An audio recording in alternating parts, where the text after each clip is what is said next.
Beberapa hal menarik di dunia F1 terjadi di hari Selasa kemarin. Dari perilisan mobil Audi, kemudian shakedown mobil Racing Bulls, sampai launching mesin Honda. Mari kita bahas satu persatu.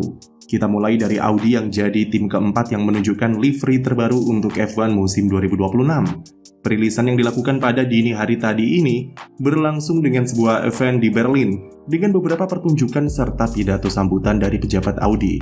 Event kemarin bagi penonton, apalagi yang sampai begadang menunggu, mungkin agak percuma karena liverynya sudah bocor sesaat sebelum acaranya dimulai. Audi R26 masih mempertahankan corak warna yang serupa dengan mobil konsep yang mereka perkenalkan tahun lalu, yaitu perpaduan silver, merah, dan hitam. Meskipun merahnya ini di versi foto resminya terlihat seperti oranye karena efek lightning dan membuatnya jadi mirip livery bis Mior jurusan Padang. Coraknya persis dengan mobil konsep dan bedanya sekarang hanya mereka tempeli sponsor dan adanya aksen merah di bagian inlet sidepod. Kami suka ketika mobil R26 ini dipandang dari depan dengan dominan silver dari sayap depan sampai hidung mobil dengan sayap belakang hitam dan logo Audi di sana. Nampak clean dan elegan, serta ada unsur nostalgia seperti melihat mobil McLaren era silver dulu.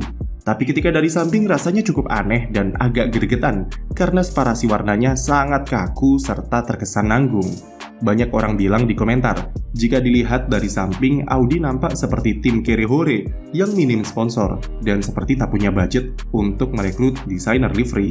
3,5 tahun semenjak Audi mengumumkan rencana mereka untuk gabung ke F1 sebagai tim pabrikan pada 2022.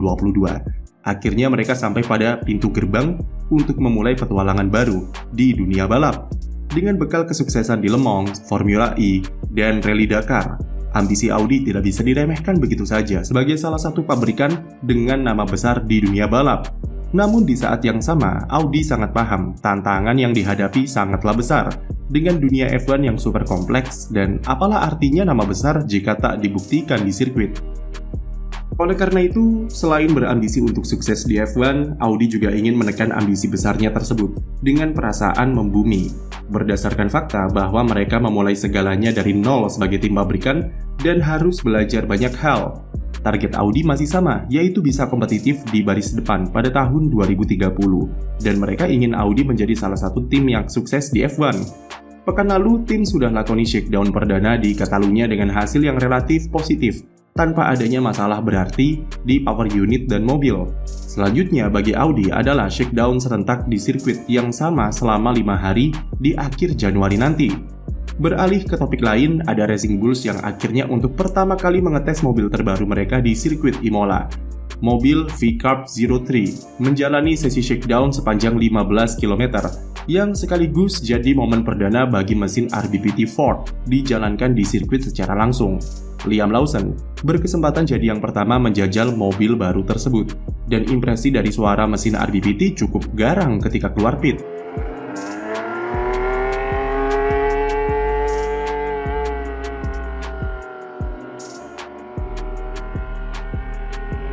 Namun, sesi shakedown Racing Bulls kemarin kabarnya mengalami sejumlah hambatan dan tidak begitu mulus. Liam Lawson hanya bisa membuat 1 lap saja di sesi pagi karena tim alami beberapa masalah.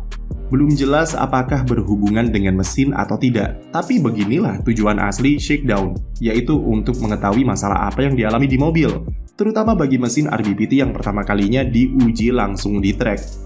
Pada sesi sore, Arvid Lindblad melintir sesaat setelah keluar pit, dan untungnya mobilnya tak alami kerusakan berarti meskipun harus diangkut dengan truk towing.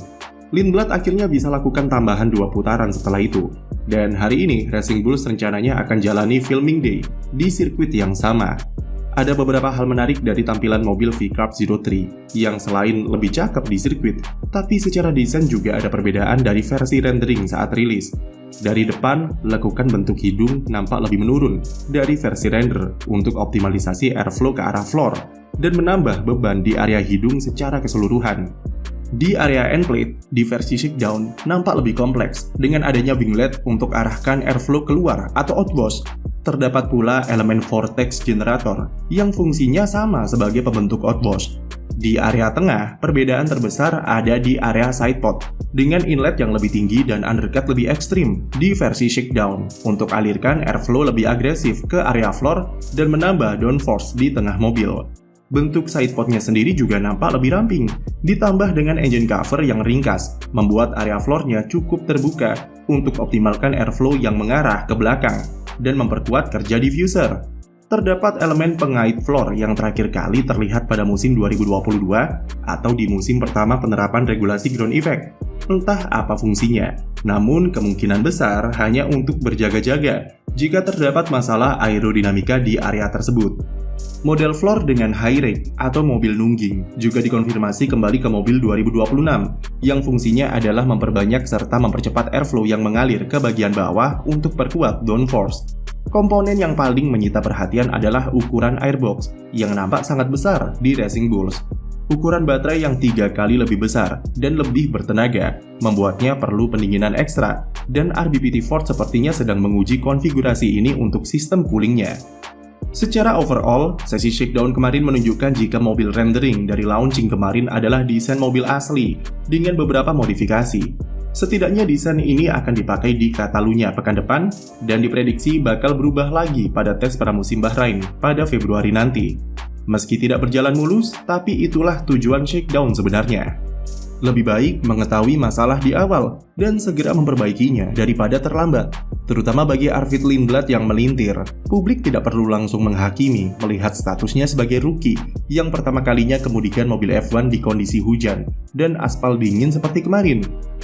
Beralih ke Honda yang mengadakan sebuah event khusus untuk meluncurkan power unit terbaru mereka hadapi regulasi 2026. Power unit dengan kode RA626H ini akan dipakai di mobil Aston Martin sebagai bentuk kerjasama terbaru setelah sebelumnya berkiprah bersama Red Bull. Dari foto yang dirilis, bentuk blok mesinnya tak jauh berbeda dari mesin V6 sebelumnya, meskipun diklaim ukurannya lebih pendek dan lebih ringan. Perbedaan mencolok ada di ukuran baterainya yang jauh lebih besar, dan tidak heran jika tim akan punya ukuran sidepod inlet dan airbox yang besar pula untuk menjaganya tetap dingin. Honda menyembunyikan bagian bawah mesinnya yang sepertinya merupakan bagian dari pompa oli serta air untuk cooling sampai area injektor. Dihapusnya MGU-H membuat Honda tak bisa memakai desain split turbo lagi, dan sekarang turbin serta kompresornya harus menyatu di belakang mesin. Selain mesin, Honda juga umumkan penempatan logo baru mereka di mobil Aston Martin AMR26 yang akan dipakai musim ini. Kami sudah membahas secara singkat pekan lalu soal bagaimana prospek Honda di regulasi baru jika mereka bergerak secara diam-diam tanpa gembar-gembor terhadap persiapannya hadapi 2026. Dengan Adrian Newey sebagai pemimpin proyek, ada ekspektasi besar terhadap kombinasi Aston Martin Honda untuk ulangi prestasinya lagi. Secara realistis, 2027 adalah target yang ideal bagi mereka untuk bisa menegaskan sekompetitif apa Aston Martin di bawah kepemimpinan Newey. Untuk sekarang, prioritasnya adalah membangun pemahaman sebanyak mungkin sebagai fondasi kuat dalam hadapi siklus regulasi 2026 sampai 3 atau 4 tahun mendatang. Dengan kapabilitas yang dimiliki Honda sekarang, kami percaya kalau mereka tidak akan mengawali mesin generasi baru seperti awal-awal comeback di era hybrid bersama McLaren dulu. Pastinya Honda punya persiapan lebih matang dan belajar dari kesalahan di masa lalu.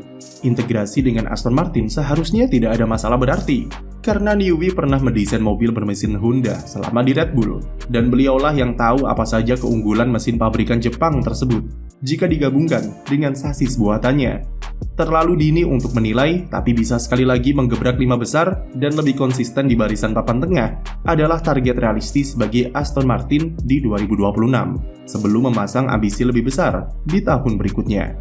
Sekian video dari kami, jangan lupa beri like dan subscribe untuk konten F1 lainnya.